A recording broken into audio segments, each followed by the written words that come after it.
किसी भी current carrying wire को हम लोग किसी एक छोटा सा मैग्नेट की तरह बांध सकते हैं और उसका पोलैरिटी हम लोग फाइंड आउट करते हैं विद द हेल्प ऑफ तुम्हारा इसका क्या बोलते हैं क्लॉकवाइज या फिर एंटी क्लॉकवाइज। तो मान लो स्ट्रेट कंडक्टर है, ठीक है, स्ट्रेट कंडक्टर ऐसा, तो एरो देख रहे हो कैसा जा रहा है, ये इस तरह ऊपर की तरफ जा रहा है।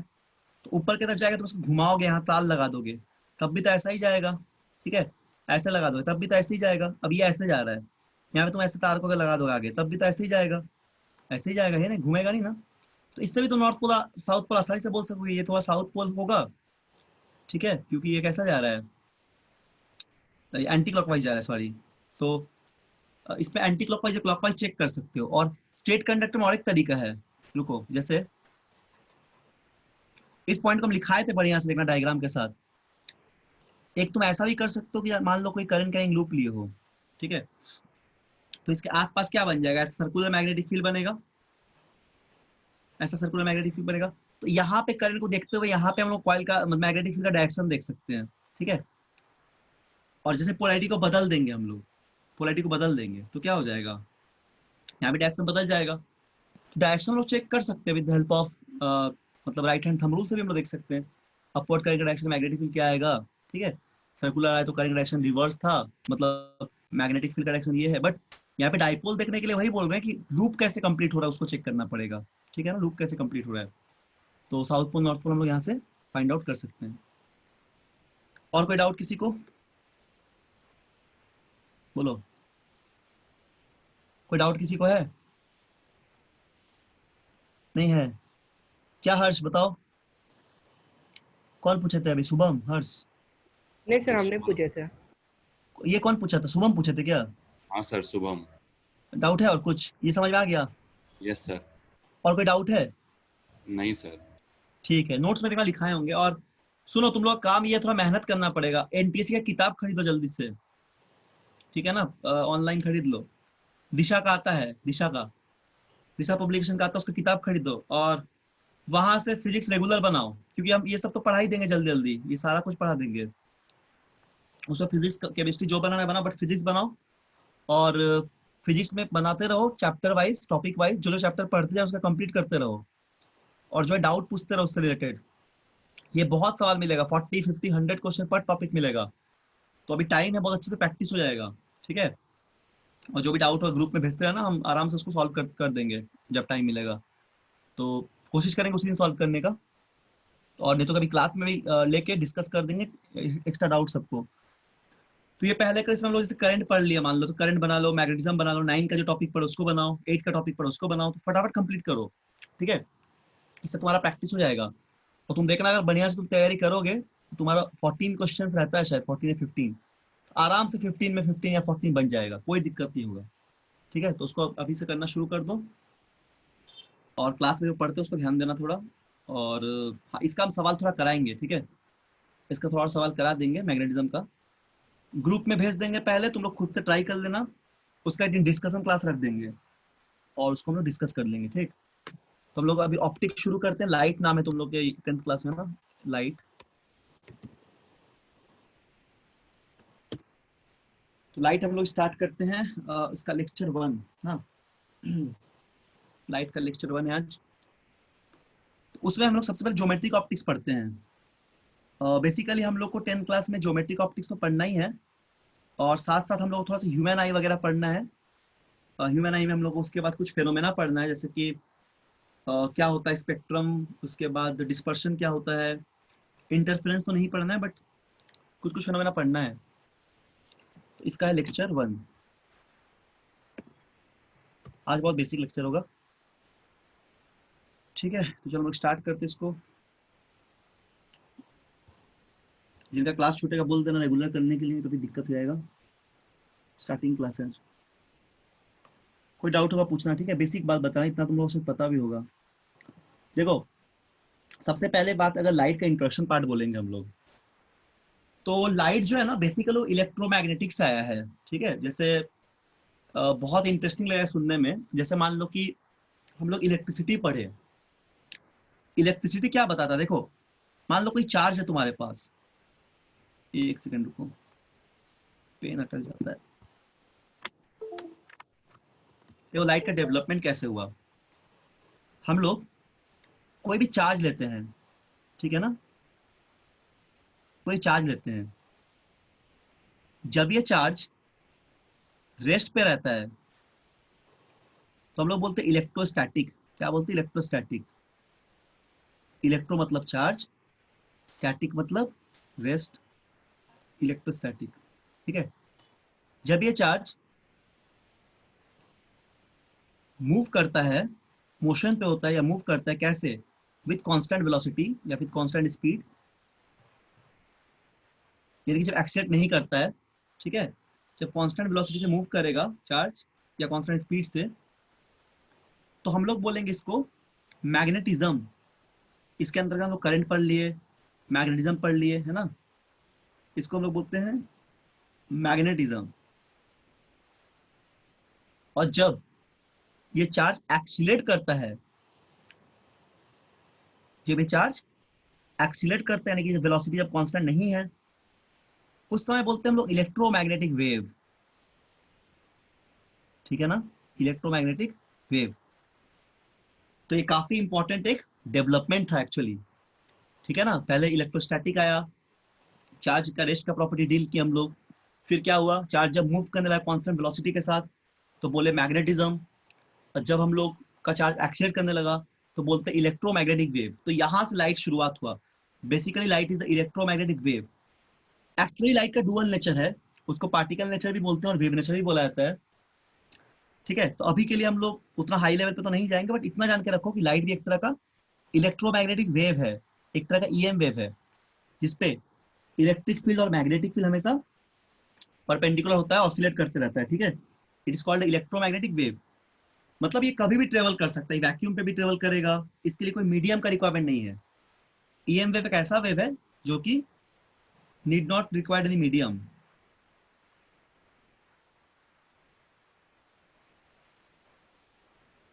ठीक है ना, need not required medium. Light is a kind of electromagnetic wave. उसको बोला था वेव नेचर ऑफ लाइट, हम लोग पढ़ते हैं हायर क्लास में, पढ़ेंगे लाइट का वेव नेचर, फिर लाइट का ज्योमेट्रिक नेचर पढ़ेंगे, मतलब एज अ रे ऑप्टिक्स पढ़ेंगे और वेव ऑप्टिक्स पढ़ेंगे। लाइट को दो पार्ट में डिवाइड करते हैं हम लोग। ठीक है ना, लाइट को हम लोग बेसिकली दो पार्ट में पढ़ते हैं। एक हम लोग पढ़ते हैं रे ऑप्टिक्स,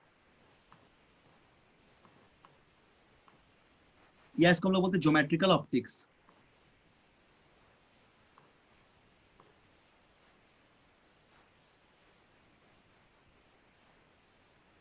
और इसको हम लोग बोलते हैं, दूसरा पार्ट होता है वेव ऑप्टिक्स। ठीक है, बेसिकली लाइट डुअल नेचर बताता है, एक पार्टिकल की तरह बिहेव करता है और एक वेव की तरह बिहेव करता है। तो ये हम लोग पढ़ते हैं, हायर क्लास में पढ़ेंगे। ठीक है। अच्छा, इस चैप्टर में हम लोग को बेसिकली अभी लाइट पे ज्योमेट्रिकल ऑप्टिक्स को डील करना है और थोड़ा सा फेनोमेना पढ़ना है। तो हम लोग क्या बोलते हैं, नेचर हम लोग के अराउंड जो भी कलरफुल डिवाइस दिखता है, हम लोग को कलरफुल दुनिया जो दिखता है, ठीक है ना, वो किस वजह से? वो लाइट की वजह से। लाइट एक ऐसा कोई एनर्जी का सोर्स है ना, जो हम लोग को क्या करता है कि बहुत सारे ऑब्जेक्ट को, कलर्स को, या फिर हम लोग बोल सकते हैं कि सेंसेशन को देखने में मदद करता है। विदाउट लाइट हम लोग क्या कर सकते हैं, हम लोग का मतलब जो सेंसेशन है देखने का, वो मतलब हम लोग नहीं कर पाते मेजर की, प्रेडिक्ट नहीं कर पाते कौन सा कलर है, कौन सा ऑब्जेक्ट है। तो ऐसे हम लोग बोल सकते हैं कि investigation of nature of light has opened at present knowledge of development. ठीक है, मतलब जो भी डेवलपमेंट हो रहा है वो लाइट उसमें बहुत एक इंपॉर्टेंट रोल प्ले कर रहा है। विदाउट लाइट हम लोग कोई भी इस कलरफुल वर्ल्ड को इवन देख नहीं सकते हैं। तो लाइट एक ऐसा एनर्जी का सोर्स है, या light is a kind of energy which always help to visualize object around us। और हमारे आसपास जितना भी ऑब्जेक्ट उसको देखने में लाइट ही मदद करता है। हम लोग विदाउट लाइट क्या कर सकते हैं, कभी भी किसी ऑब्जेक्ट को कलरफुल, जो भी डाइवर्स और कलरफुल जो वर्ल्ड है उसको हम देख नहीं पाएंगे। ठीक है, अब लाइट का कुछ नेचर होता है, बेसिकली लाइट का कुछ नेचर होता है ना, कुछ प्रॉपर्टी होता है लाइट का। ठीक है, लाइट का नेचर क्या होता है, पहले ही पता है कि एक इलेक्ट्रोमैग्नेटिक वेव है, ये एक ईएम वेव है, या फिर इलेक्ट्रो रेडिएशन भी बोल सकते हैं। और हम लोग इसको नॉन मैकेनिकल वेव भी बोलते हैं, it is also called non mechanical wave.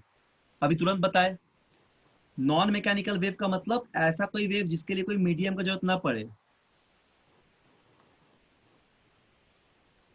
ठीक है ना।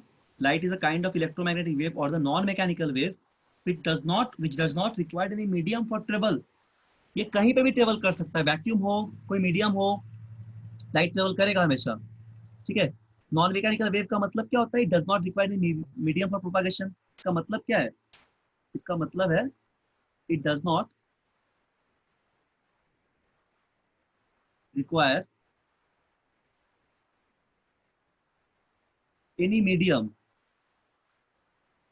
ठीक है। कोई भी सवाल होगा पूछना, माइंड में कुछ क्वेश्चन आएगा तो। एनी मीडियम फॉर प्रोपागेशन, मतलब प्रोपागेट करने के लिए किसी भी तरह का मीडियम का रिक्वायरमेंट नहीं है लाइट को, because the non mechanical wave. ठीक है ना, ये बात तो याद रहेगा। प्रोपागेशन तो बेसिक प्रॉपर्टी क्या बोले पहले, तो ये इलेक्ट्रॉनिक वेव होगा या फिर नॉन मैकेनिकल वेव होगा जिसको ट्रेवल करने के लिए किसी मीडियम का रिक्वायरमेंट नहीं पड़ता है। ठीक है, या फिर कोई मेटेरियल मीडियम का जरूरत नहीं पड़ेगा। और क्या बोले दूसरा पॉइंट, ये पहला पॉइंट से याद रखना। दूसरा पॉइंट क्या बात किए कि it exhibit like dual nature. कैसे एग्जिबिट करेगा ये? लाइट एग्जिबिट डुअल नेचर, ये डुअल नेचर शो करता है, जो कि अपने आप में बहुत बड़ा फिनोमेना है, एक अपने आप में बहुत बड़ा प्रॉपर्टी है। ठीक है, लाइट एग्जिबिट डुअल नेचर। ठीक है ना, डुअल नेचर। ठीक, डुअल नेचर का मतलब बताया अभी जस्ट, ये एक वेव नेचर की तरह भी शो करता है और एक पार्टिकल नेचर की तरह भी शो करेगा। मतलब क्या? डुअल का मतलब wave as well as wave as well as particle nature. ठीक है ना, जिसको हायर क्लास में अच्छे से पूरा पढ़ना है। वेव एज वेल एज, ठीक से लिख लेना। ठीक है, as well as particle nature.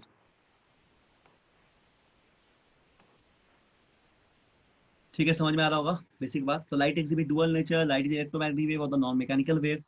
These are some nature और प्रॉपर्टी ऑफ लाइट। इसके अलावा एक बात ये भी बोल सकते हैं, नेचर बोलो या प्रॉपर्टी बोलो एक ही बात है, तुम प्रॉपर्टी भी बोल सकते हो उसको। ठीक है ना, ऑल्सो कॉल्ड प्रॉपर्टी। अच्छा, देखो क्या बोले अभी कि ये डुअल नेचर एग्जिबिट करेगा, यानी कि पार्टिकल भी और वेव भी है। ठीक है, कुछ फेनोमेना लाइट का होता है जैसे कि जिसको हम लोग वेव से एक्सप्लेन करते हैं। कुछ फेनोमेना होता है लाइट का। ठीक है, इसको तीसरा पॉइंट बोल देते हैं। कुछ फेनोमेना लाइट का होता है, सम phenomena of light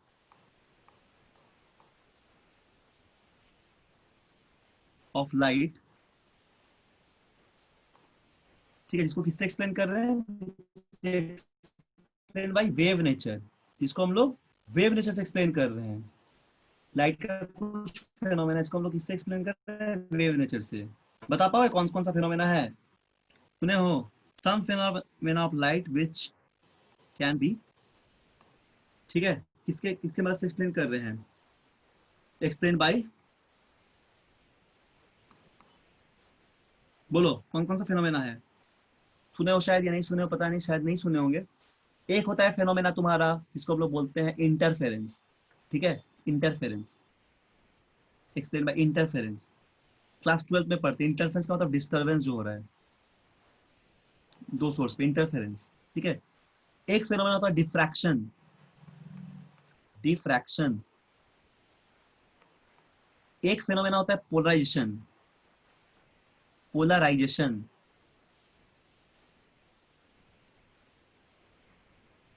these are the some phenomena of light. ठीक है, which can be explained by interference, diffraction and polarization। ये कुछ फेनोमेना है लाइट का। क्लियर है बात? ये कुछ फेनोमेना है। और कुछ अदर फेनोमेना है जैसे कि photo electric effect, particle nature treat किया जाता है। कुछ और अलग फेनोमेना है, इशारा पढ़ोगे क्लास 12 में, वेव ऑप्टिक्स पे। ठीक है, ये तो पढ़ोगे फेनोमेना सब, 10th में नहीं। फेनोमेना सब 12th में पढ़ोगे, क्लास 12th में पढ़ोगे फेनोमेना सब। बस नाम बता दे रहे हैं। कुछ फेनोमेना इसको हम लोग पार्टिकल नेचर से एक्सप्लेन करेंगे। इसको नोट डाउन करते रहो कॉपी में। ठीक है ना, पार्टिकल नेचर से एक्सप्लेन क्या क्या करते हैं हम लोग? Photo electric effect. Photo electric effect, ठीक है, ये होता है पार्टिकल नेचर से। इसको हम लोग एक्सप्लेन करते हैं लाइट को। इस पे लाइट पार्टिकल नेचर होता है, प्रूव करते हैं या फिर एक्सप्लेन करते हैं, ऐसा बोल सकते हैं। एक होता है कॉम्पटन इफेक्ट, एक होता है कॉम्पटन इफेक्ट, ठीक है, साइंटिस्ट का नाम है कॉम्पटन। फोटो इलेक्ट्रिक एक साइंटिस्ट का नाम नहीं है, फोटो इलेक्ट्रिक नाम एक्सपेरिमेंट का। उस पे मेटल से इलेक्ट्रॉन निकलता है, लाइट फेंकने से पार्टिकल निकलता है, ठीक है। एक होता है कॉम्पटन इफेक्ट, कॉम्पटन इफेक्ट, ठीक। तो इस तरह कुछ कुछ है, ईटीसी लिख देते हैं। इस तरह कुछ एक्सपेरिमेंट्स है जो कि पार्टिकल नेचर को शो करते हैं, फिर पार्टिकल नेचर को एक्सप्लेन करता है। बात किया यहाँ तक तो समझ में आ गया होगा, ठीक है। पूछेंगे, ध्यान देना थोड़ा। और कुछ होता है कि हम लोग जैसे पार्टिकल क्या टाइप का ट्रीट कर रहे हैं, ये सब नेचर। अच्छा, एक प्रॉपर्टीज के बाद क्या बोलेंगे हम लोग, इसके बाद क्या प्रॉपर्टी बोल रहे हैं कि लाइट जो तो कितना स्पीड होता है सभी को पता होगा। तो जो स्पीड ऑफ लाइट लेते हैं ना, ये वैक्यूम पे, ठीक है, ये कितना होता है, होता है 3 इंटू 10⁸ मीटर पर second, which is fastest in the universe, ठीक। और विजिबल लाइट का जो वेवलेंथ होता है, जो लाइट हम लोग देख पाते हैं, इसको हम लोग 7वां पॉइंट बोल देते हैं, ठीक है ना। तो वेवलेंथ ऑफ विजिबल लाइट अगर तुमको बोलते हैं, wavelength of visible light, wavelength of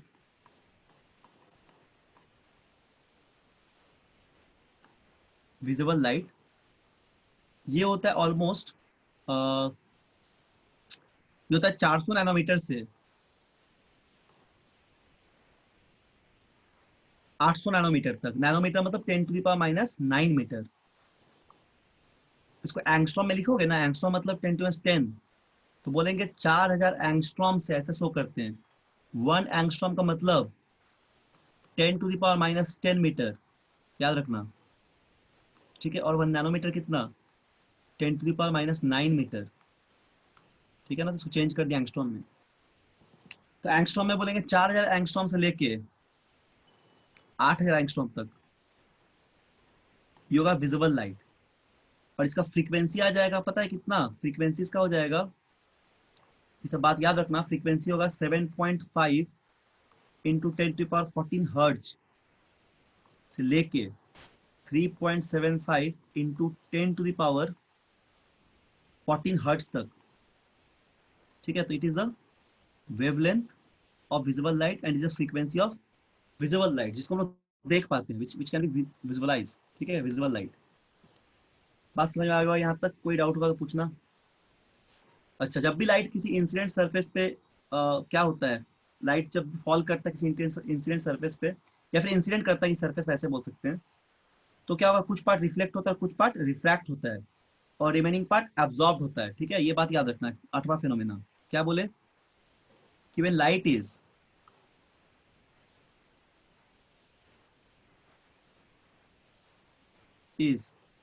incident,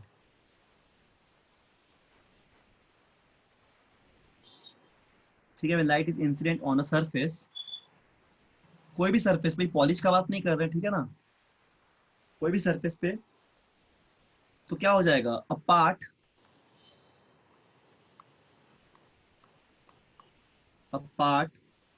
of its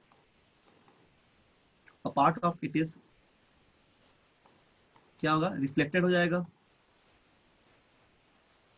ठीक। कुछ क्या होगा, रिफ्रैक्टेड हो जाएगा। बताएंगे रिफ्लेक्शन क्या होता है, पढ़ना है अभी, पढ़े तो पहले भी पढ़े हो शायद 8 क्लास में। Part of its is reflected, reflected. कुछ पार्ट क्या हो जाएगा, कुछ पार्ट होगा रिफ्रैक्टेड, ठीक है ना। कुछ पार्ट क्या हो जाएगा, पार्ट ऑफ इट्स, लिख लो, लिखते रहो, सबको समझते रहो। रिफ्रैक्टेड, रिफ्रैक्टेड, रिफ्रैक्ट हो जा रहा है कुछ पार्ट। और सम पार्ट क्या हो रहा है, सम रिमेनिंग पार्ट जो होगा, ये क्या हो जा रहा है, एब्जॉर्ब हो जा रहा है, कुछ पार्ट एब्जॉर्ब हो जाता है, ठीक है। कुछ पार्ट क्या होता है, एब्जॉर्ब हो जाता है, समझ में आ गया, एब्जॉर्ब, ठीक है, एब्जॉर्ब, समझ में आ गया।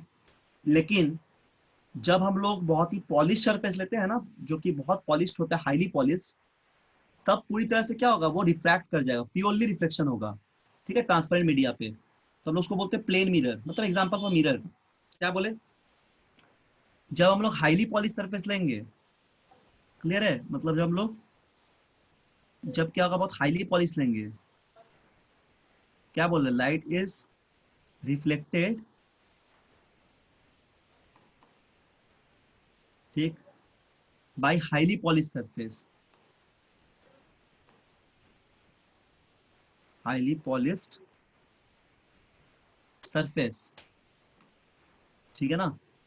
हाईली पॉलिश सरफेस से लाइट प्योरली रिफ्लेक्ट हो जाता है, किसमें, किसी ट्रांसपेरेंट मीडिया पे। हाईली पॉलिश सरफेस का मतलब मिरर हो गया, मान लो कोई plane mirror, spherical mirror, mirrors हो गया, ठीक है, समझ में आ गया होगा। और कुछ अगर सरफेस, अगर लाइट ट्रेवल करता है किसी दूसरे मीडियम पे तो रिफ्रैक्शन होगा, पढ़ेंगे हम लोग बाद में, इसी चैप्टर में पढ़ेंगे आगे। 10वां पॉइंट क्या बोले कि मान लो लाइट पे क्या होता है, लाइट रेज कैन, ठीक है, can travel from rarer medium to denser medium. Rarer medium का मतलब बताएंगे क्या होता है, ऐसा कोई मीडियम जहाँ पे स्पीड ऑफ लाइट ज्यादा हो, और डेंसर मतलब ऐसा कोई मीडियम जहाँ पे स्पीड ऑफ लाइट कम हो। जैसे एयर पे स्पीड ऑफ लाइट ज्यादा है और वाटर पे कम है, तो लाइट ट्रेवल कर सकता है फ्रॉम एयर टू वाटर, ठीक है, रेयरर टू डेंसर मीडियम। और ऐसा भी हो सकता है, डेंसर टू रेयरर मीडियम। ये रेयरर लिखा हुआ है, ठीक से पढ़ना थोड़ा, हाँ रेयरर लिखा हुआ है, और रेयरर टू डेंसर मीडियम, ठीक है। इस फेनोमेना आप क्या बोलते हैं, इसको रिफ्रैक्शन बोला जाता है, refraction, refraction not reflection, refraction, ठीक है। समझ में आ गया प्रॉपर्टी सब। और एक लास्ट प्रॉपर्टी और बता देते हैं जो कि रेक्टिलिनियर प्रॉपर्टी शो करता है लाइट, 11 नंबर प्रॉपर्टी, सभी को याद रखना, याद तो हो ही गया होगा। एक प्रॉपर्टी ये है कि लाइट जो होगा ना वो ट्रेवल करते हैं स्ट्रेट लाइन के लोग, ठीक है, इसको बोलते हैं रेक्टिलिनियर प्रोपागेशन। मतलब लाइट है ना, ये कैसा ट्रेवल करेगा, ट्रेवल करेगा ये स्ट्रेट लाइन के लोग, अगर स्ट्रेट को एसटी लिख देते, ठीक, एसटी लाइन, स्ट्रेट लाइन, तो क्या बोलेंगे, this property is called,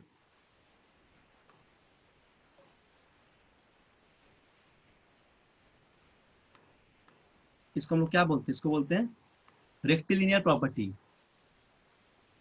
rectilinear property, ठीक है, सभी को याद हो गया होगा, ठीक है ना, नॉर्मल सा बात है, सभी को याद हो गया होगा, ठीक है।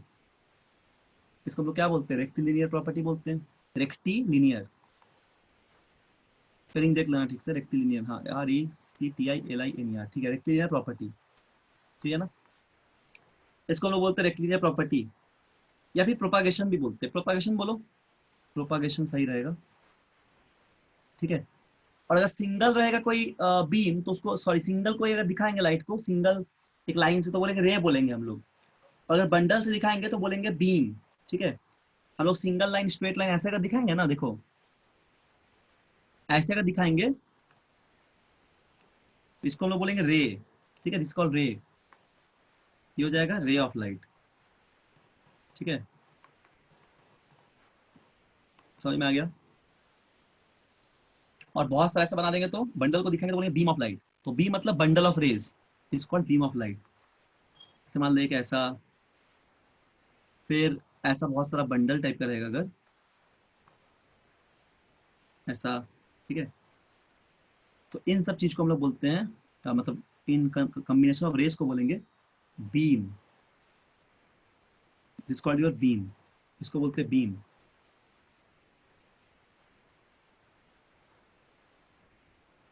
ठीक है ना, बीम या फिर बंडल ऑफ रे, हमेशा बीम बोलेंगे, इसका मतलब क्या है, ये बंडल ऑफ रे है, ठीक है। तो 11 पॉइंट समझ में आ गया होगा, 11 पॉइंट क्या बोले, अब ये सब बताएंगे रियल इमेज कब फॉर्म होता है, आफ्टर रिफ्लेक्शन, अगर मीट करेगा आफ्टर रिफ्लेक्शन तो रियल इमेज फॉर्म होगा, मीट नहीं करेगा तो अपीयर कराएंगे तो वर्चुअल इमेज प्रोड्यूस होगा। 8 क्लास में थोड़ा पढ़े होंगे आप, रियल इमेज जो होता है उसको हम लोग स्क्रीन पे ला सकते हैं, वर्चुअल इमेज को हम लोग स्क्रीन पे नहीं ला सकते हैं, ठीक है। तो कुछ प्रॉपर्टी समझ में आ गया होगा लाइट का। हम पूछते हैं अब सभी को एक एक करके क्या क्या प्रॉपर्टी समझ में आया, बताना, आंसर देना। तुम लोग आंसर नहीं एकदम नहीं देते हो, ठीक है, गलत बात है, आंसर देना चाहिए क्योंकि हमको नहीं समझ में आएगा ना, तुम लोग इंटरेक्शन नहीं करते हो। तो आंसर बस दे देना और क्या। ठीक है, बोलो क्या क्या प्रॉपर्टी बताया, जल्दी से बताओ, एक एक लाइन में, जल्दी जल्दी शॉर्ट में। देखो सब चुप हो गए। हाँ बोलो, Sir, दीक्षा बोलो। the nature of light, sir, it is an electromagnetic wave. Sir, हाँ the सिंपल सिंपल लैंग्वेज ऐसी बस बता दो शॉर्ट में, ठीक है। हाँ वेरी वेरी गुड, बोलो। non-mechanical wave, sir. Sir, it Very good. doesn't require any medium for propagation. Sir, ठीक। it exhibits dual nature. It means that it has the property both of wave particle as well as particle nature. Wave nature particle nature, very good. Sir, some then sir. बोलो Then, बोलो। sir, when light is incident on a surface, sir, a part is reflected, and some remaining part get absorbed. Very And good. when there is a highly polished surface, like mirror, light is हाँ reflected completely. Light is reflected. Light Light reflect rays करेगा। can travel from rarer to denser, like air to water, or denser to rare medium.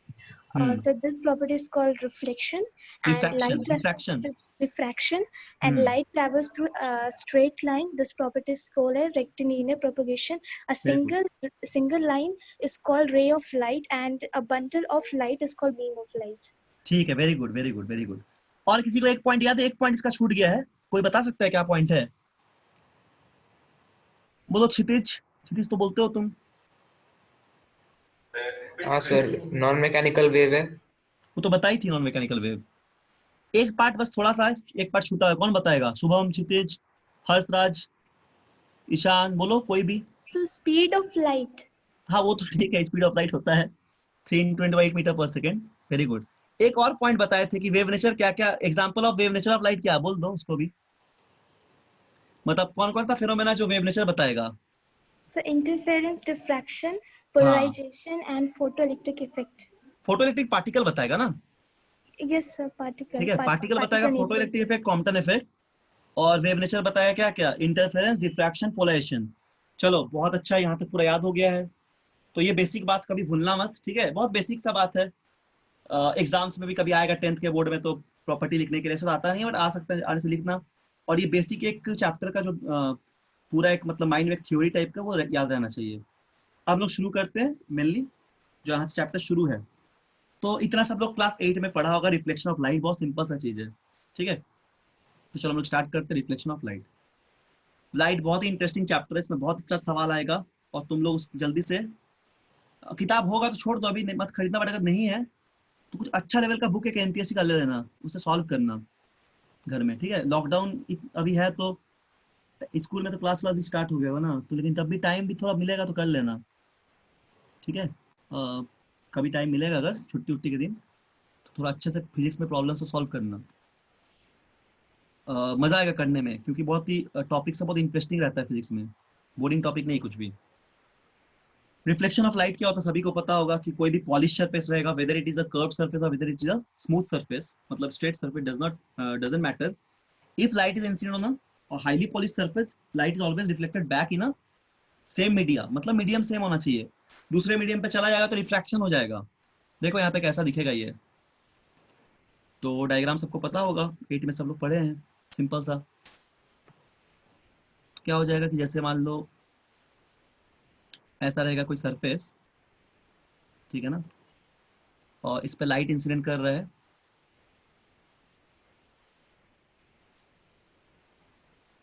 Light incident कर रहा है, इस तरह light जो है वो इंसिडेंट किया, ठीक है, और सेम पाथ पे लाइट वापस जाएगा, सेम पाथ पे लाइट जो वो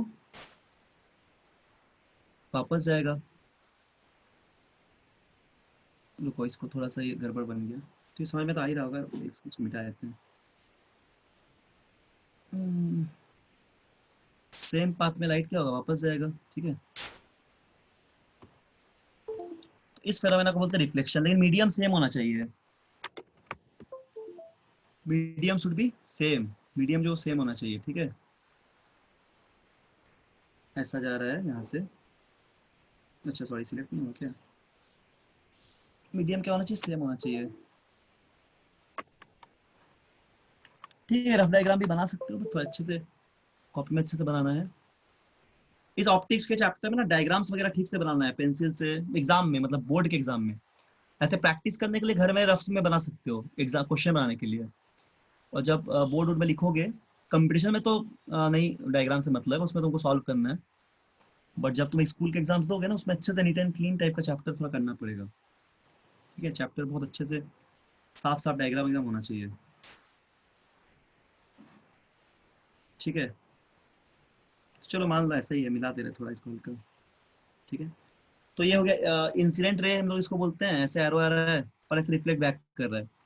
ठीक है, तो ये नॉर्मल है, इंसिडेंस यहाँ पे क्या होगा, नॉर्मल होगा ये, तो इसको हम लोग क्या बोलते हैं, रिफ्लेक्शन बोलते हैं।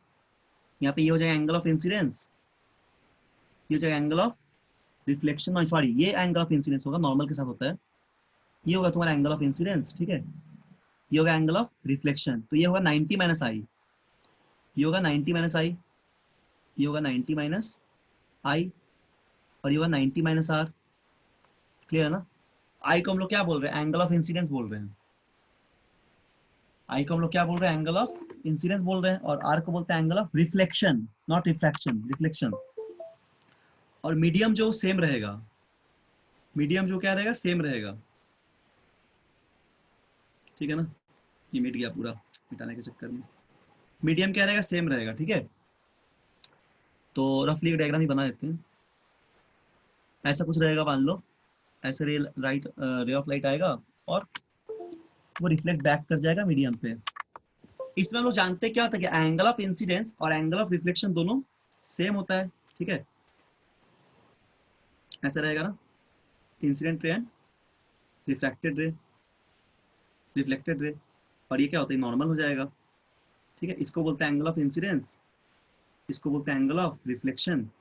तो ये हो जाएगा 90 माइनस आई, ये 90 माइनस आर। तो हम लोग जानते हैं फर्स्ट लॉ इस पे क्या होता है कि angle of incidence would be equal to angle of reflection, और दूसरा लॉ क्या होता है, दूसरा लॉ ये होता है कि angle of incidence angle of reflection and normal all lie in the same plane. दूसरा लॉ क्या होता है कि एंगल ऑफ इंसिडेंस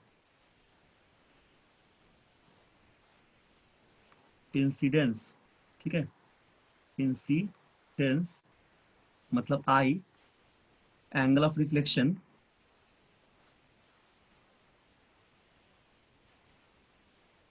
मतलब R, and normal at the point of incidence. इसे नहीं बताने से भी चलता, तुम लोगों को पता ही हो, 8 में पढ़े हो, बट बता दे रहे हैं फटाफट। ठीक है, normal at the point of incidence, all lie in the same plane,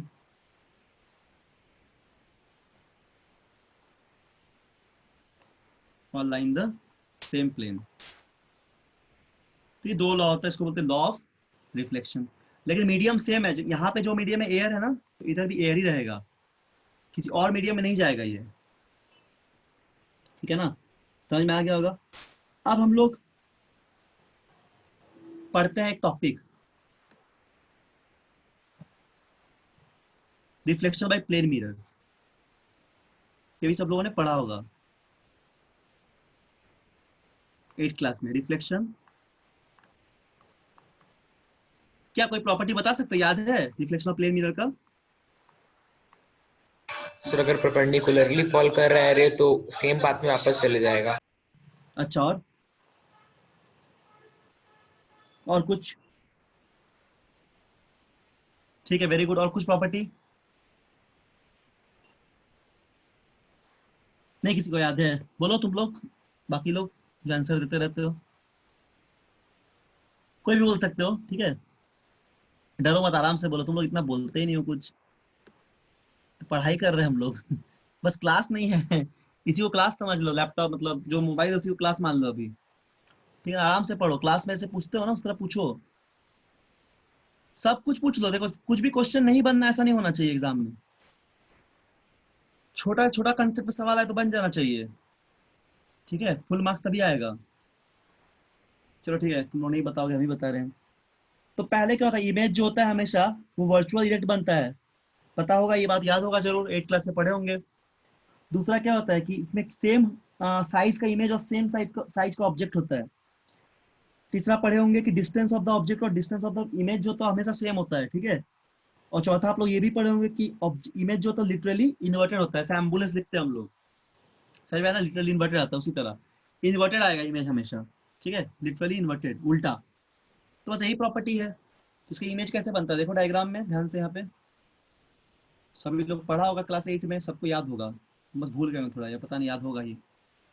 तो देखो डायग्राम कैसा इसका बनाओगे, जैसे प्लेन मिरर का डायग्राम यहाँ पे दिखा रहे हैं, ठीक है, छोटा सा। रुको एक सेकेंड,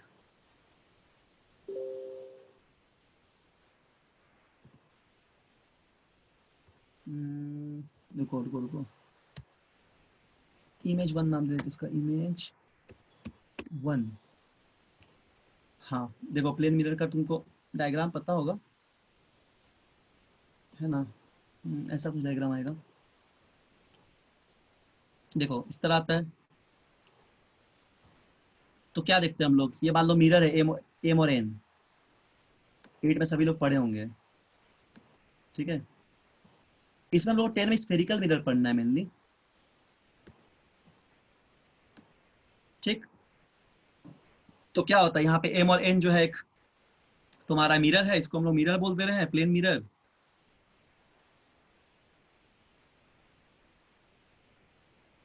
यहाँ पे क्या ऑब्जेक्ट है, A B is called object, ये ऑब्जेक्ट हो गया, ये हाइट ऑफ द ऑब्जेक्ट है, ठीक है ना, हाइट ऑफ द ऑब्जेक्ट है। और ये हाइट ऑफ द इमेज हो गया, एच डैश बोल देते इसको। ऑब्जेक्ट का रे देखो, एक रे ऐसे आया और एक यहाँ से ऐसे दिखा रहे हैं, ठीक है, ये परपेंडिकुलर है, यहाँ से ऐसे गया, तो क्या होगा, इस पॉइंट से ये point of incidence normal draw कर दिए, ये हो जाए एंगल ऑफ इंसिडेंस, ये हो गया एंगल ऑफ रिफ्लेक्शन, ऐसे बैक किया। इसी को आगे हम लोग मिलाना पड़ेगा इमेज बनाने के लिए, क्योंकि इधर तो मिलेगा नहीं है, तो वर्चुअल बनाना पड़ेगा। तो वर्चुअल ऐसे हम लोग क्या करें, ऐसे डॉटेड लाइन से इस तरह हम लोग यहाँ पे एक वर्चुअल इमेज बनाएं, ठीक है। ये भी रिफ्लेक्शन, तो ये भी आर हो जाएगा, ठीक है ना, ये भी एंगल आर हो जाएगा, और यहाँ पे आई हो जाएगा अल्टरनेट एंगल से। तो अब यहाँ पे हाइट जो है वो ऑब्जेक्ट का है, भी इज ऑब्जेक्ट, यू को हम लोग बोल रहे ऑब्जेक्ट इमेज, ऑब्जेक्ट डिस्टेंस,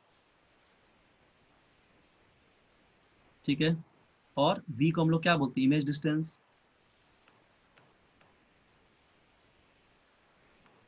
ठीक है ना। प्रॉपर्टी पता है सबको क्या क्या होता है, तो बस प्रॉपर्टी हम थोड़ा लिख देते हैं, उतना डिटेल्स में नहीं लिखते हैं, शॉर्ट में लिख देते हैं, ठीक है। प्रॉपर्टी सभी को पता है इस प्लेन मिरर का,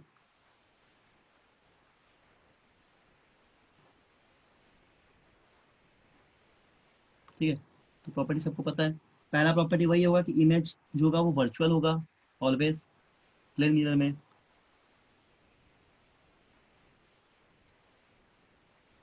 इमेज इज वर्चुअल, ठीक है ना। इमेज क्या होता है, वर्चुअल और इरेक्ट होता है,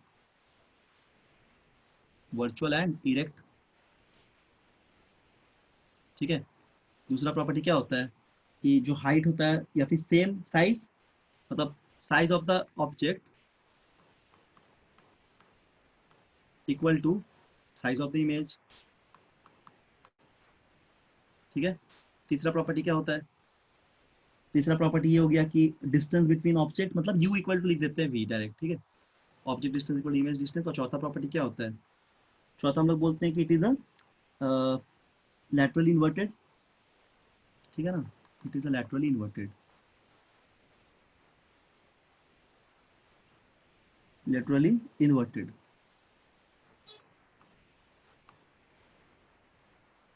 तो this are some property of your plane mirror.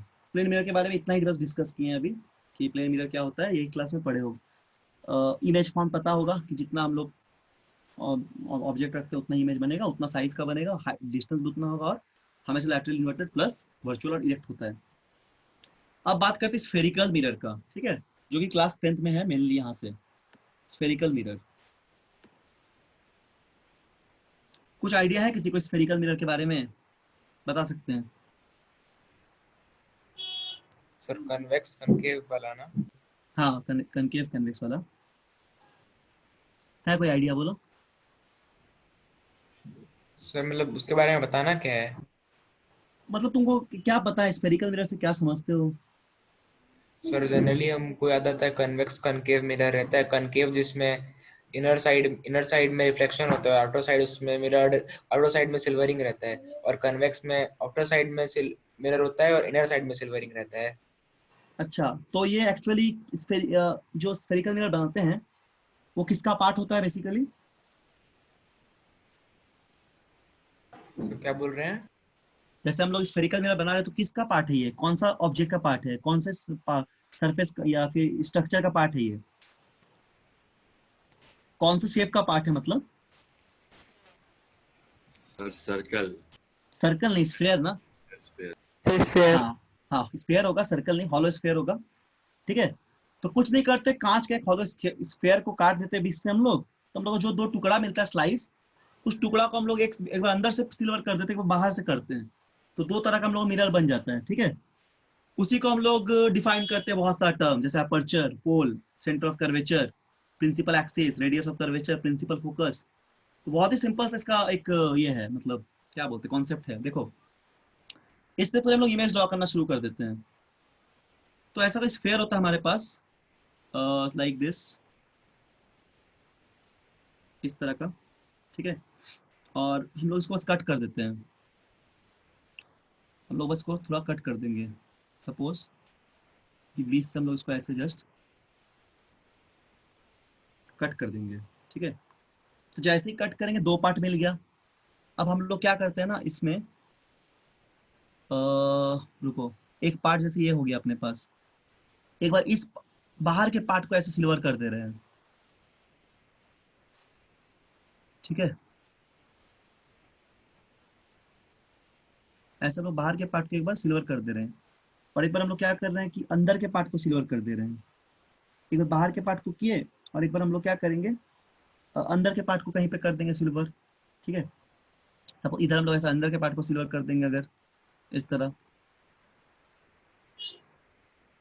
Sorry इधर आ गया, ये मिट गया, फिर इसको क्लिक करने से मिट जाता है, कुछ प्रॉब्लम है पेन में लगता है। इसका डायग्राम दिखा देते हैं। तो इस तरह मिरर बनेगा, सबको पता ही चल रहा है कि क्या बोले। तो ये स्फेयर बनेगा। एक्चुअली देखो, जो स्फेयर का पार्ट है तुम्हारा, तो स्फेयर का अपना एक रेडियस होता है। ठीक है, स्फेयर का अपना रेडियस है, डायमीटर है, जिस स्फेयर से हम लोग कट किए हैं। तो उसी स्फेयर को देखते हुए हम लोग मिरर का भी नेमिंग करेंगे। उसी स्फेयर को देखते हुए हम लोग मिरर का भी नेमिंग करते हैं। जैसे मान लो मिरर एक स्फेयर का पार्ट है, तो जो स्फेयर का रेडियस होगा अपना, ठीक है, उसी को हम लोग बेसिकली क्या बोलते हैं ना, उसी को हम लोग बोलते हैं कि रेडियस ऑफ कर्वेचर, उसी को रेडियस ऑफ कर्वेचर बोलते हैं। फिर जो स्फीयर का तुम्हारा सेंटर था, उसको हम लोग सेंटर ऑफ कर्वेचर बोल दे रहे हैं। फिर जो मिरर बनाए, उस मिरर पे जो मिड पॉइंट आया, उसको हम लोग पोल बोल दे रहे हैं। इस तरह हम लोग नेमिंग कर देते हैं, इसी तरह हम लोग नेमिंग कर देते हैं। देखो, हम यहाँ पे डायग्राम दिखा दे रहे हैं तुमको अच्छे से, सारा डायग्राम हम यहाँ पे दिखा दे रहे। रुको एक सेकेंड, अच्छे से क्लियर हो जाएगा, डायग्राम सब देख लो, समझ तो रही हो उसमें, बस बेसिक बात सब है। इसको इमेज 2 बोल देते हैं, इमेज 2 सेव। और कौन सी इमेज है, एक सेकेंड रुको, अच्छा ठीक है, इमेज 3, इमेज 3। ठीक है, चलो देखो, जैसे नॉर्मल से इमेज रहेगा। ठीक है, इमेज 2 कहाँ रखे हम लोग, ये इमेज 2 है, ऐसा दिखेगा ना। ठीक है ना, उसी का डायग्राम लोग बनाए थे अभी। तो ये हो जाएगा तुम्हारा स्फेरिकल मिरर। स्फीयर को कट कर दिए हम लोग। ठीक है, स्फीयर को हम लोग कट किए हैं, दो पार्ट मिल रहा है हम लोग का। तो एक बार क्या कर रहे हैं, एक बार हम लोग इस पार्ट को पेंट कर रहे हैं, हम लोग इस पार्ट को पेंट कर रहे हैं। यहाँ पे इस पार्ट को हम लोग क्या किए, पेंट कर दिए। ठीक है, तो हम लोग कनकेव मिरर बन गया, हम लोग का बन गया कनकेव मिरर। कनकेव, केव मतलब गुफा होता है, तो गुफा से याद रखना, जो इनर पार्ट है वो रिफ्लेक्टिंग है, ये वाला पार्ट रिफ्लेक्टिंग का काम करेगा, और ये वाला जो पार्ट है सिल्वर्ड पार्ट है, इसको पेंट कर दिए हम लोग। And this part is behave like a reflecting part, reflecting part. और इसमें क्या करते हैं हम लोग, एक बार कॉन्वेक्स में ये वाले पार्ट को सिल्वर कर दिए हैं, और जो ये कर्व वाला पार्ट है, मतलब आउटर पार्ट, ये हम लोग का रिफ्लेक्टिंग पार्ट का काम करेगा। तो बेसिकली एक रेडियस का ही पार्ट है, मतलब स्फीयर का ही पार्ट है, तो इसलिए लोग डिफरेंट टर्म यहाँ पे लिखते हैं इसके लिए, जैसे कि जो स्फीयर का पार्ट होगा। तो basically it is a part of hollow sphere. एक क्या होता है कि हम लोग दो सर्फेस जो मिल रहा है उसको सिल्वर कर दे रहे हैं, ठीक है, आउटर साइड से कोई इनसाइड साइड से। तो अगर आउटर साइड से करेंगे तो बोले कनकेव मिरर, ठीक है। यहाँ से हम लोग कैसे किए, सिल्वर की आउटर, लिख लो शॉर्ट में, डेफिनेशन वगैरह सब नहीं लिखना है, समझने के लिए लिख लो। सिल्वर की हम लोग कहाँ से, आउटर पार्ट से, आउटर पार्ट पे सिल्वर किया हुआ है, या सिल्वर्ड लिख लो ईडी लास्ट में, ठीक। और इस पे सिल्वर कैसे किया हुआ है, इनर पार्ट से,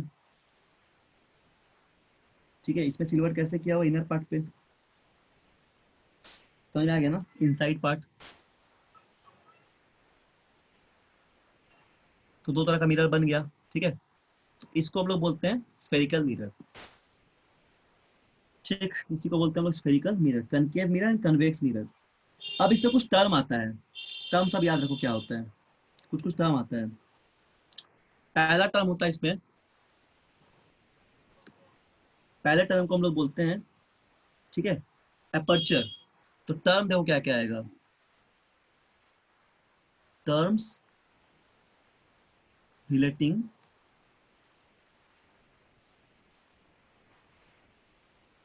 स्फेरिकल मिरर,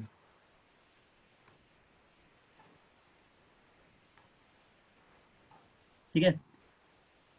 सबसे पहले क्या होता है, पहला टर्म होता है उसको बोलते हैं एपर्चर, बना देते साइड में डायग्राम।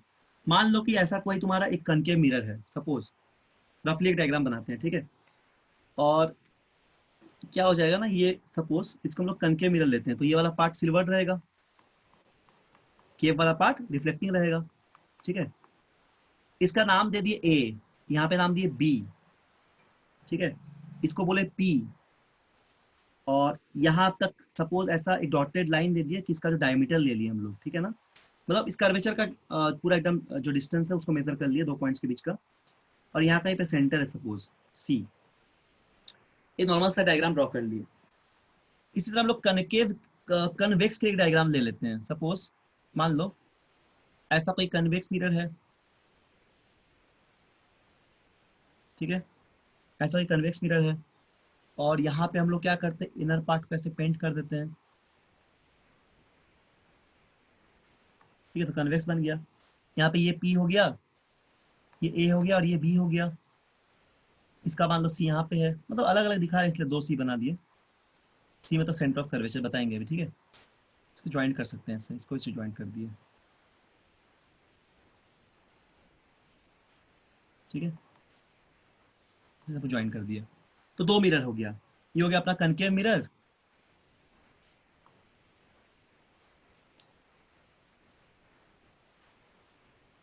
ये हो गया कन्वेक्स मिरर, ठीक। समझ में आ गया ना। इसमें बहुत सारे पार्ट को हम लोग डिफाइन करते हैं। तो पहला जो पार्ट उसको बोलते हैं अपर्चर। अपर्चर किसको बोलते हैं, देखो डायग्राम पे देखो, जो ए बी है ना वो बेसिकली अपर्चर को मेजर कर रहा है। ए बी क्या मेजर कर रहा है, ए बी मेजर करते हैं अपर्चर को, इसको हम लोग बोलते हैं लेंस का, सॉरी मिरर का अपर्चर, अपर्चर बोलते हैं, अपर्चर ऑफ मिरर, ठीक है। सी को हम लोग बोलते हैं सेंटर ऑफ कर्वेचर, सी को हम लोग बोलते हैं सेंटर ऑफ कर्वेचर,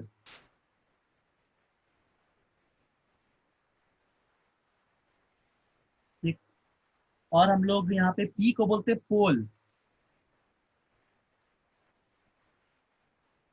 पी को बोलते हैं हम लोग पोल, और पी सी को हम लोग बोल रहे हैं प्रिंसिपल एक्सिस,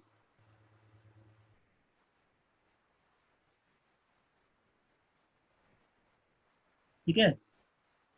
पीसी को हम लोग बोलते हैं प्रिंसिपल एक्सिस, जो हम लोग स्ट्रेट लाइन ले रहे हैं पोल और सेंटर ऑफ कर्वेचर तक का जब लाइन ड्रॉ कर रहे हैं उसको हम लोग बोलते हैं प्रिंसिपल एक्सिस। तो बहुत सारा टर्म यहाँ पे आता है, ठीक है, तो उसको डिफाइन कर लेते हैं हम लोग जल्दी जल्दी। बहुत बेसिक सा बात है सब, ठीक, इसको याद रखना हमेशा। एपर्चर क्या हो जाएगा, देखो पहला पार्ट अगर एपर्चर बोलेंगे,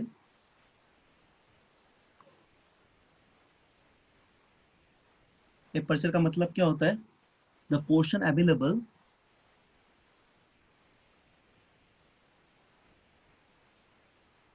the portion available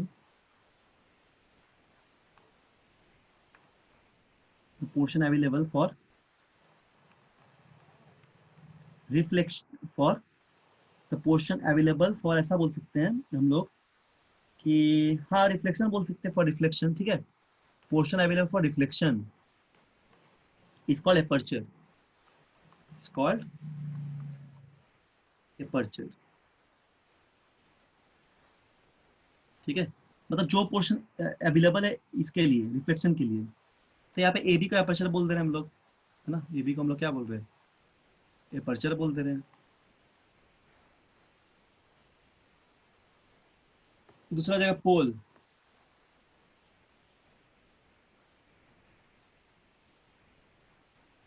पोल का मतलब ये geometric centre, it is a geometric centre,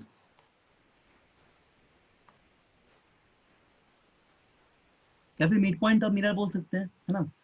geometric centre of reflecting surface या mid point of the mirror, जैसे भी तुम बोलो, रिफ्लेक्टिंग सरफेस। और पी को हम लोग बेसिकली बोलते हैं पोल, पी जो है यहाँ पे पोल है, ठीक। इसके बाद है centre of curvature. Centre of curvature मतलब मिरर का जो पार्ट रहा होगा, मतलब मिरर जिस स्फीयर का पार्ट रहा होगा उसका सेंटर, उस स्फीयर का सेंटर को ही बोलते हैं सेंटर ऑफ कर्वेचर। तो जहां से हम लोग इस मिरर को कट करके निकाले हैं, स्फेरिकल मिरर को, ठीक है, उस टर्म को हम लोग बोलते हैं centre of curvature, centre of curvature.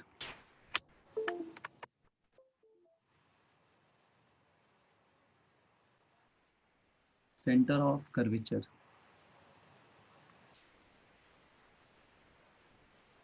ठीक है ना। क्या हो जाएगा ये, it is the centre of the sphere, basically it is the centre of the sphere. Sphere का एक सेंटर है, ठीक है, it is the centre of the sphere, ठीक। which the mirror forms a part, which the mirror forms the part, which the mirror forms a part,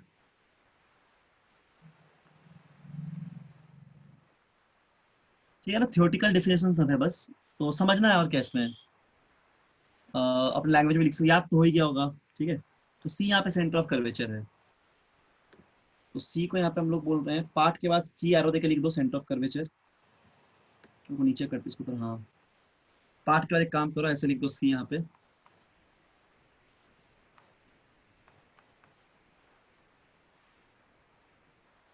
centre of curvature, ठीक। इसके बाद है प्रिंसिपल एक्सिस,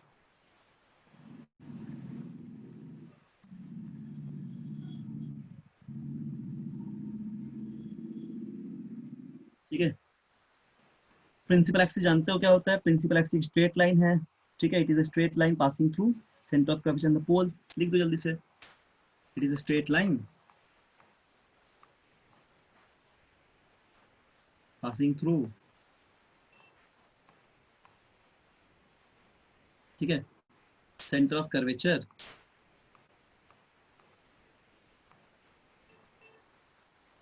एंड पोल, ठीक। ये हो जाएगा principal axis. Principal axis, centre of curvature, pole, aperture, सब याद रखना, ठीक है। सारा टर्म यहाँ पे डिफाइन कर दिए हैं और सबका नोटेशन हम लोग कर लिए हैं।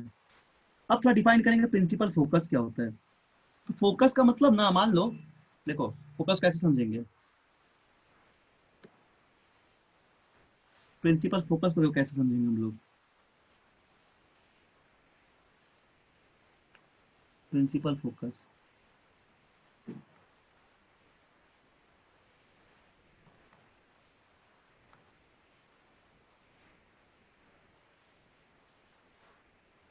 जैसे मान लो कि एक हम लोग यहाँ पे मिरर बनाते हैं, कनकेव मिरर, ऐसे कॉनकेव मिरर बनाते हैं, और इस पे हम लोग सपोज सिल्वर ऐसे कर दिए, ठीक है। क्या हो जाएगा ना कि मान लो बीम ऑफ लाइट ऐसे आता है बहुत सारा, और ऐसे बीम ऑफ लाइट फॉल किया, रिफ्लेक्टिंग सरफेस ऑब्वियसली फॉल करेगा, फॉल करने के बाद क्या होगा, रिफ्लेक्ट करेगा, कर्व सरफेस हो चाहे स्ट्रेट सरफेस हो, रिफ्लेक्ट तो करते ही पॉलिश सरफेस पे। तो जब रिफ्लेक्ट करेगा ना, इनफाइनाइट से अब रे आएगा, तो रिफ्लेक्ट करने के बाद ऐसे ये रिफ्लेक्ट किया और ये भी रिफ्लेक्ट किया, और दोनों एक पॉइंट पे आके मीट किया रिफ्लेक्ट करने के बाद। तो जिस पॉइंट पे मीट करेगा ना, इस पॉइंट को हम लोग फोकस बोलेंगे, प्रिंसिपल फोकस। ये इसका प्रॉपर डेफिनेशन है, ठीक है। ये सपोज पी हो गया, ये हो गया सी, तो ये जो सीपी है यहाँ पी ले लो, उसको हम लोग प्रिंसिपल एक्सिस बोल रहे हैं, ठीक है। यानी कि after reflection, ray of parallel beam जब आफ्टर रिफ्लेक्शन जब किसी पॉइंट पे इंसिडेंट कर रहा है, उस पॉइंट को हम लोग बोलते हैं प्रिंसिपल फोकस, कनकेव मिरर के केस में। और अगर हम लोग कॉन्वेक्स मिरर ले ले, कन्वेक्स मिरर ले ले, ठीक है, तो जस्ट हम लोग एपियर टू मीट कराना पड़ेगा। हम लोग क्या करना पड़ेगा, एपियर कराना पड़ेगा। जैसे मान लो यहाँ पे रे आया इस तरह, और वापस ऐसे यहाँ से रिफ्लेक्टिंग सरफेस से रिफ्लेक्ट कर जाएगा, बैक करेगा, ठीक है ना। तो इसको ऐसे स्ट्रेट मिलाना है सपोज, मतलब ऐसे फोकस पे आके यहाँ मैच करेगा, ठीक है, ये फोकस हो जाएगा, एपियर कराना पड़ेगा। इसको बोलेंगे हम लोग प्रिंसिपल फोकस। इसको अच्छे से बना देते हैं, डॉटेड डॉट डॉट करके बना दे रहे हैं, ठीक है। एक सेकंड रुको, हाँ ये हो जाएगा तुम्हारा प्रिंसिपल फोकस, यहाँ पे सी है, यहाँ पे पी है, प्रिंसिपल एक्सिस। तो डिफाइन कैसे करोगे इसको, इसको यही तुम बोलोगे कि पैरेलल बीम ऑफ रे जब इंसिडेंट करेगा स्फेरिकल मिरर पे, तो कनकेव मिरर के केस में क्या हो जाएगा, parallel beam after reflection converge करेगा पॉइंट पे, ठीक है, इसलिए को कन्वर्जिंग मिरर भी बोलते हैं। तो इस केस में क्या होगा, देखो लिख लो इसको जल्दी से, इसको लिख लो अच्छे से। क्या लिखोगे तुम यहाँ देखो, इस केस में क्या बोलोगे, इस केस में बोलोगे द पैरेलल बीम, पैरेलल को ऐसे लिखते हैं, ठीक से लिख लेना, parallel beam, the parallel beam क्या हो जाएगा, after reflection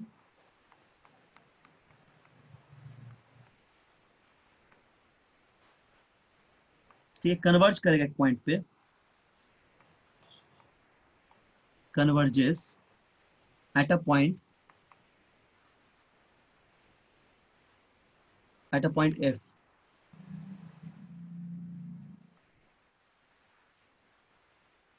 eight a point F, ठीक है। इसी को क्या बोलेंगे, इसी को बोलेंगे हम लोग एट अ पॉइंट एफ, जो कन्वर्ज करेगा ना, इसी को हम लोग बोलते हैं कन्वर्जिंग पॉइंट या फिर कन्वर्जिंग मिरर, ठीक है, या फिर अच्छा एफ को बोलेंगे focus point. The parallel beam of light after reflection converge at a point F is called principal focus.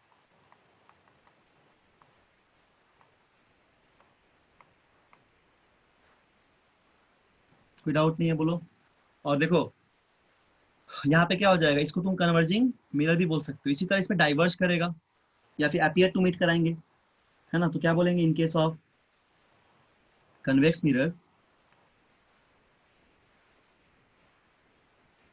It मतलब रे जो है, it appears to diverge, point F से डाइवर्ज करता हुआ दिख रहा है ना, एपियर्स टू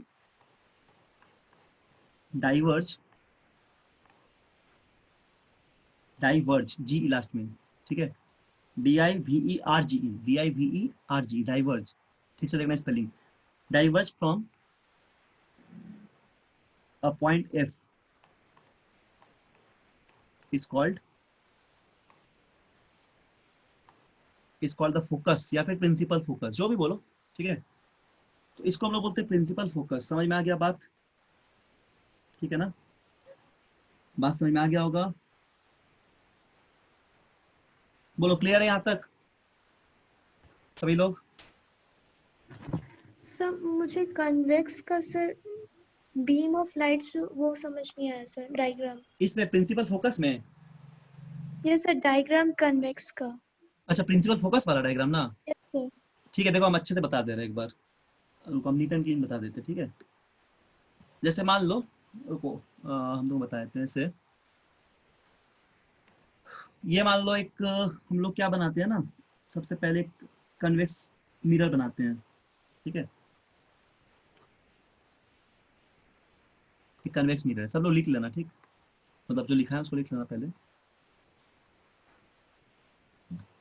ऐसा कन्वेक्स मिरर मिलाते हैं। तो देखो अब यहाँ पे क्या ड्रॉ करते हैं ना, एक सबसे पहले प्रिंसिपल एक्सिस ड्रॉ कर रहे हैं, सपोज ये मान लो तुम्हारा प्रिंसिपल एक्सिस है, यानी कि हम लोग कैसे ड्रॉ करते हैं, फोकस को, पोल को, फोकस बोलते हैं पोल को, और यहाँ सपोज मान लो सेंटर ऑफ कर्वेचर है, इसका सेंटर इधर ही रहेगा क्योंकि ऐसा पार्ट है मिरर का, और उसका सेंटर ऑफ कर्वेचर कहाँ रहेगा, इस मिरर का कहाँ रहेगा, इस मिरर का इधर रहेगा। रुको एक सेकंड, ऊपर हो गया था, इस मिरर का यहाँ कहीं रहेगा, इसका इधर रहेगा, ठीक है। तो कर्वेचर देख के ड्रॉ कर सकते हैं हम लोग, समझ में आ गया। अब देखो क्या करेंगे, तो this is basically reflecting part, ये क्या अपना, ये अपना रिफ्लेक्टिंग पार्ट है,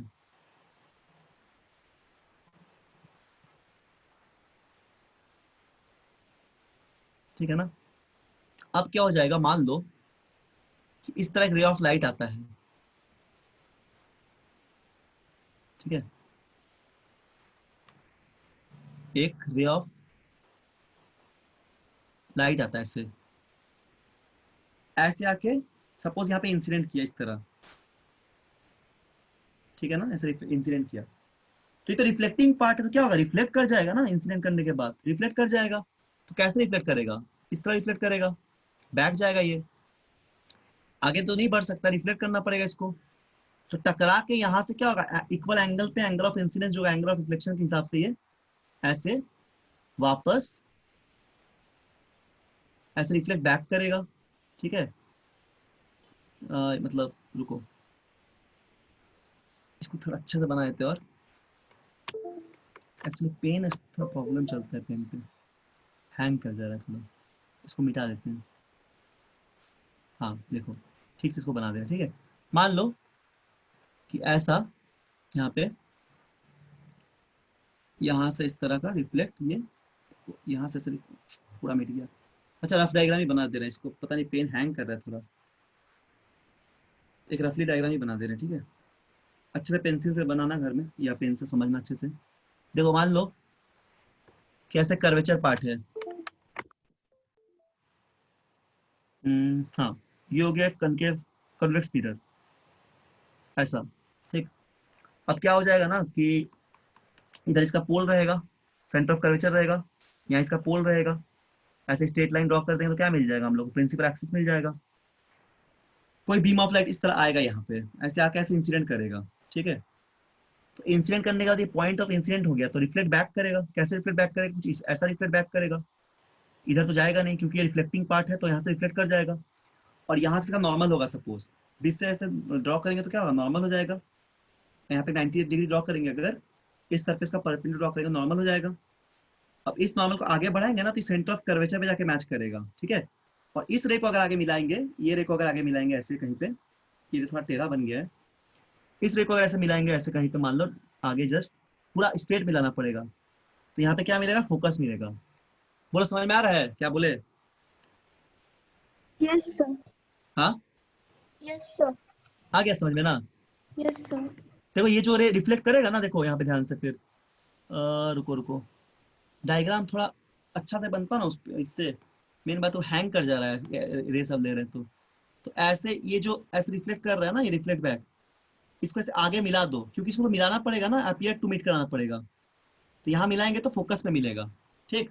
तो बोल रहे कभी भी अगर पैरेलल बीम अगर किसी इनफाइनाइट से आ रहा है, कन्वेक्स मिरर हो चाहे कनकेव मिरर हो, दोनों केस में क्या होगा, फोकस पे जाके एक पे मर्ज करेगा, मतलब कन्वर्ज करेगा, और एक पे क्या होगा, अपीयर टू डाइवर्ज, दिखेगा कि डाइवर्ज हो रहा है, मतलब अपीयर कर रहे हैं डाइवर्ज, तो इसको मिलाना पड़ेगा हम लोग को।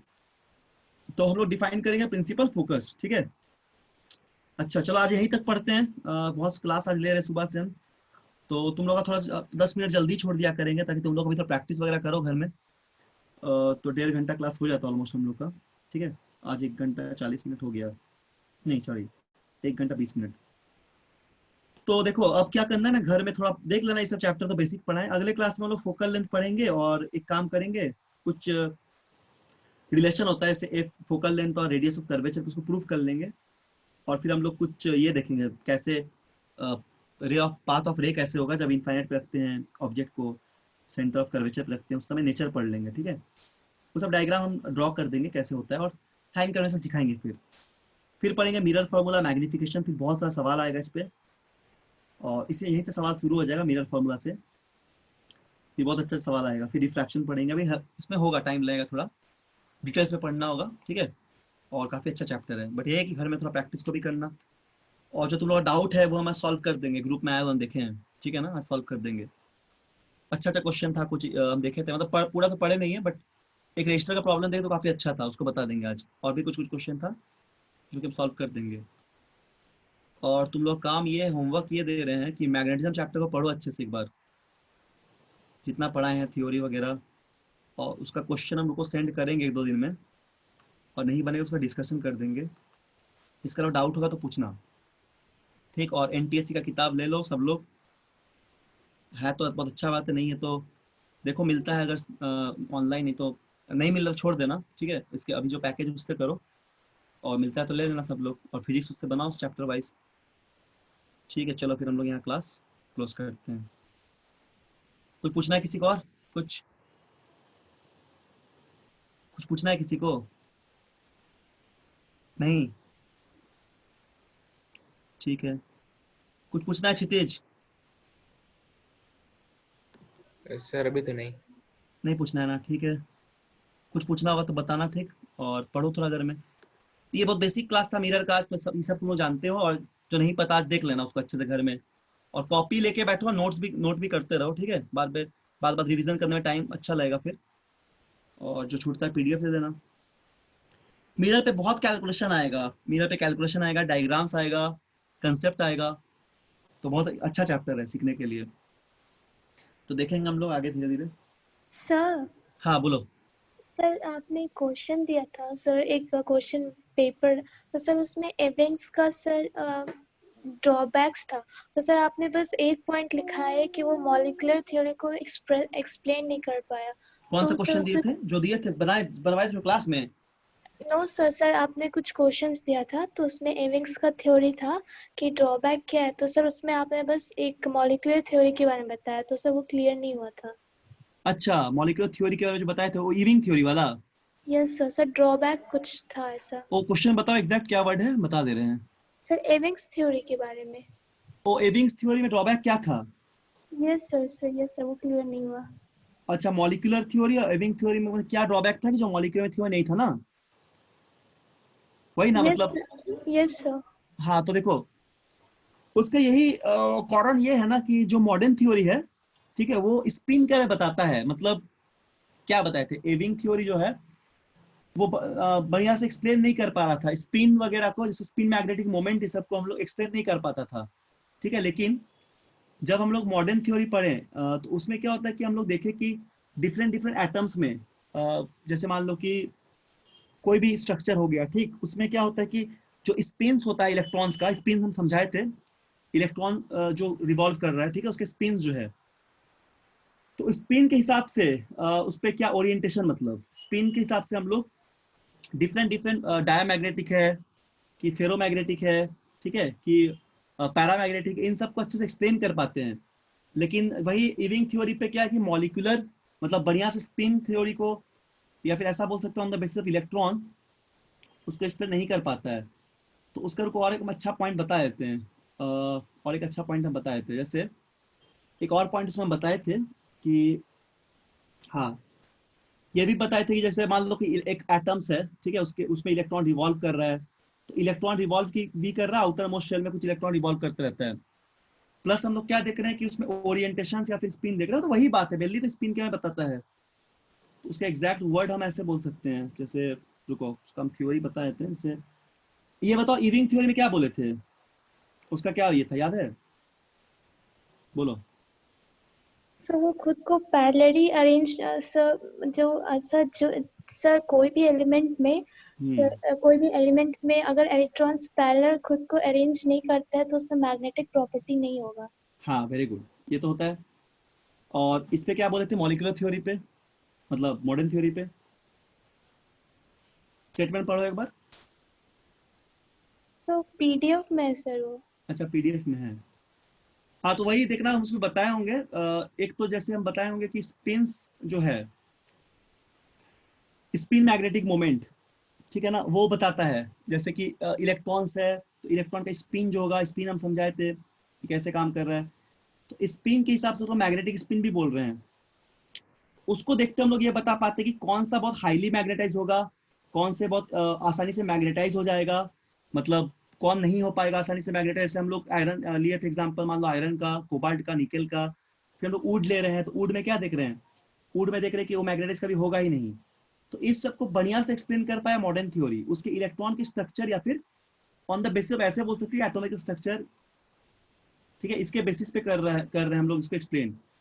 वही हम लोग मॉडर्न इविंग थ्योरी में इतना डिटेल में, या फिर इतना उसको हम लोग in the on the basis of क्या बोल सकते हैं इलेक्ट्रॉन थ्योरी पे एक्सप्लेन नहीं कर पाएंगे, ठीक है। लेकिन जब हम लोग देख रहे थे इस पे क्या नाम है, मॉडर्न थ्योरी पे, तो उसको हम लोग एक्सप्लेन कर सकते हैं। रुको हम इसका एक बार पीडीएफ देख लेते हैं, मेरे पास तो होगा ही पीडीएफ, हम देख लेते हैं कि स्टेटमेंट क्या है इसमें एग्जैक्टली लिखा हुआ है, ठीक है, हम बता देते हैं। तो यही होता है बस डिफरेंस, कि उसको हम लोग on the basis of spin measure कर रहे हैं। प्रॉपर एक बार इसका स्टेटमेंट हम देख लेते हैं एक बार, ऊपर क्या लिखा हुआ था। हाँ यस, जैसे इसको बोलते हैं हम लोग ओरिजिन ऑफ मैग्नेटिज्म या फिर मॉडर्न थ्योरी। तो ड्रॉबैक यही है ना, एक मेजर ड्रॉबैक, इविंग थ्योरी जो होता है वो fails to explain why molecules of magnetic substance like iron behave like a tiny magnet. हाँ, मतलब इविंग थ्योरी प्रॉपर्ली ये नहीं बता पाया कि क्यों कोई छोटा सा आयरन का टुकड़ा एक टाइनी मैग्नेट की तरह बिहेव करेगा। मतलब जो बोले वही है कि या फिर कोई नॉन मैग्नेटिक सब्सटेंस वुड हो गया, ये बिहेव नहीं करेगा। मतलब उसका बोलने का मतलब एक ही है, सिंपल सा, एक बात को समझ लो। इविंग अच्छे से एक्सप्लेन नहीं कर पाया कि कोई भी छोटा सा आयरन का टुकड़ा कोई टाइनी मैग्नेट की तरह बिहेव करेगा, और कोई वुड का टुकड़ा लकड़ी का क्यों नहीं किसी मैग्नेट की तरह बिहेव करेगा। इसको प्रॉपर्ली एक्सप्लेन करने वाला जो था वो इविंग नहीं थे, तो एक इविंग का ड्रॉबैक आ गया। इसको एक्सप्लेन किया बढ़िया से मॉडर्न इलेक्ट्रॉन थ्योरी, ठीक है। मॉडर्न थ्योरी में क्या बोला गया, ये बेसिकली इसको क्या बोला गया कि हम लोग इसको एक्सप्लेन करते इलेक्ट्रॉन के बेसिस पे या फिर एटॉमिक स्ट्रक्चर के बेसिस पे। इस पे क्या होता है, कोई भी एटम जो होता है इलेक्ट्रॉन कंसिस्ट करता है और रिवॉल्व करता है तो न्यूक्लियस के अराउंड, सबको पता होगा। और क्या होता है ये, उस पर स्पिन होता है, इलेक्ट्रॉन्स अपना रोटेट भी करते रहता है, इलेक्ट्रॉन रिवॉल्व कर रहा है प्लस खुद इलेक्ट्रॉन रोटेट भी करते हैं अपने एक्सिस के थ्रू। तो यहाँ पे एक स्पिन का टर्म आता है, ठीक है, इसको स्पिन बोलते हैं, स्पिन एक्सिस। तो क्या होगा, कुछ इलेक्ट्रॉन जो होता है कुछ इलेक्ट्रॉन बोलते हैं, सॉरी, सारा इलेक्ट्रॉन नेगेटिव चार्ज को कैरी करता है, ठीक है। और यहाँ पे ऑर्बिटल स्पिन का जो मोशन होता है ना, वो इलेक्ट्रॉन और ऑर्बिटल स्पिन का मोशन इलेक्ट्रिक करंट को राइज करेगा, जो कि मैग्नेटिक फील्ड को प्रोड्यूस करता है, ठीक है। तो यहाँ पे क्या होगा, कुछ सब्सटेंस जो होगा, जैसे आयरन हो गया, उसमें मैग्नेटिक मोमेंट जीरो नहीं होता है, बीच में जीरो होता है। तो उस हिसाब से फिर से मैं बता देते, सुनो, बहुत ज्यादा कंसेप्ट बता दिया, आराम से हम 2 लाइन पे बता देते कि क्या ड्रॉबैक है। सुनो ध्यान से सब लोग। ड्रॉबैक तो पहला ये है कि जो इविंग थ्योरी था ये प्रॉपर्ली नहीं बता पाया कि क्यों छोटा सा एक आयरन का टुकड़ा, टीनी मैग्नेट, यहाँ नहीं लिख रहे हैं तो पीडीएफ मिलेगा तुम लोगों को, वो ये नहीं बता पाया कि क्यों एक छोटा सा आयरन का टुकड़ा एक टाइनी मैग्नेट की तरह बिहेव करेगा, या फिर क्यों एक छोटा सा लकड़ी का टुकड़ा एक टाइनी मैग्नेट की तरह बिहेव नहीं करेगा, ठीक। और दूसरा बात ये कि इसको बताने के लिए अच्छे से एक्सप्लेन कौन किया, मॉडर्न थ्योरी किया। मॉडर्न थ्योरी कैसे कि इलेक्ट्रॉन के बेसिस पे किया। इलेक्ट्रॉन का बेसिस क्या होता है, हम लोग जानते हैं किसी भी एटम के अंदर एक न्यूक्लियस होता है, और क्या होता है कि इलेक्ट्रॉन्स रिवॉल्व करते रहता है। इलेक्ट्रॉन रिवॉल्व तो करता है, इसके अलावा अपने एक्सिस पे रोटेट भी करता है, ठीक है। तो यही रोटेशन से एक स्पिन क्रिएट होता है, इसको स्पिन एक्सिस बोलते हैं हम लोग। तो अब सभी का एटॉमिक स्ट्रक्चर अलग अलग है, आयरन का अलग है, लकड़ी का अलग है, निकल का अलग है, कोबाल्ट का अलग है, एल्यूमिनियम का अलग है। तो किसी में स्पिन का मैग्नेटिक मोमेंट या फिर नेट मोमेंट जीरो नहीं आता है, जैसे आयरन पे जीरो नहीं आता है तो मैग्नेटिक है। किसी किसी में स्पिन मोमेंट जीरो हो जाता है, नेट स्पिन मोमेंट, जैसे कि वुड, आयरन बोल रहे वुड, तो क्या हो जाएगा, वो नॉन मैग्नेटिक हो जाएगा। तो बस एक बात याद रखना कि on the basis of electron spin हम लोग मैग्नेटिक है या नहीं है उस हिसाब से डिवाइड करते हैं। अगर इस मोमेंट जीरो नहीं होगा तो मैग्नेटिक होगा, अगर मोमेंट जीरो होगा तो मैग्नेटिक नहीं होगा। बोलो क्लियर है? यस सर, यस और कोई डाउट बोलो? No sir. ठीक है, चलो तब बाकी लोग कोई डाउट नहीं है। घर में पढ़ाई करो सब लोग, अच्छे से क्वेश्चन बनाओ, ठीक है ना। थ्योरी पढ़ के फिजिक्स में मजा नहीं आएगा, थ्योरी तो पढ़ो बट सवाल बनाते रहो, मजा आएगा। अपने से ढूंढो, क्वेश्चन बनाओ डेली, हर दिन रीजनिंग बनाओ, मैथ्स बनाओ, इंग्लिश बनाओ, सब बनाओ, एसएसटी बनाओ, एनटीएससी के लिए पूरा तैयारी करो। तब देखना पढ़ने में अच्छा लगेगा, थोड़ा सा तैयारी हो जाएगा ना तो फिर तुम लोग का नवंबर दिसंबर अक्टूबर आते आते बहुत बढ़िया तैयारी हो जाना चाहिए, ताकि जो भी पेपर मिले।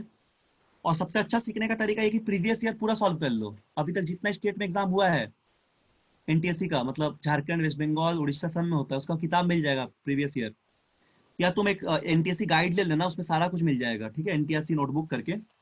कुछ नाम है, दिशा का आता है देखना, एनटीएससी करके नाम है उसका, उसमें भी तुमको प्रीवियस ईयर पूरा मिल जाएगा। तुम फिजिक्स एकदम पकड़ो और फटाफट बनाना स्टार्ट करो। अगर तुम्हारा कंसेप्ट बहुत अच्छा रहेगा 6, 7, 8, 9 का, तो तुमको मैक्सिमम लगेगा 10 से 20 दिन बनाने में फिजिक्स, और 10 का पढ़ते रहो तो उसको बनाते रहो। क्या क्या फंसोगे तुम पूछते रहना, क्लास में डिस्कस करते रहना, आधा घंटा 15 मिनट का उसी का डिस्कशन डेली करते रहेंगे, ठीक है। तो खत्म हो जाएगा हम लोग का ये सब सिलेबस होते होते एनटीएससी भी खत्म हो जाएगा, तो इसलिए सब लोग उसको ट्राई करो जल्दी। ठीक है, चलो फिर हम लोग यहाँ पे स्टॉप करते हैं।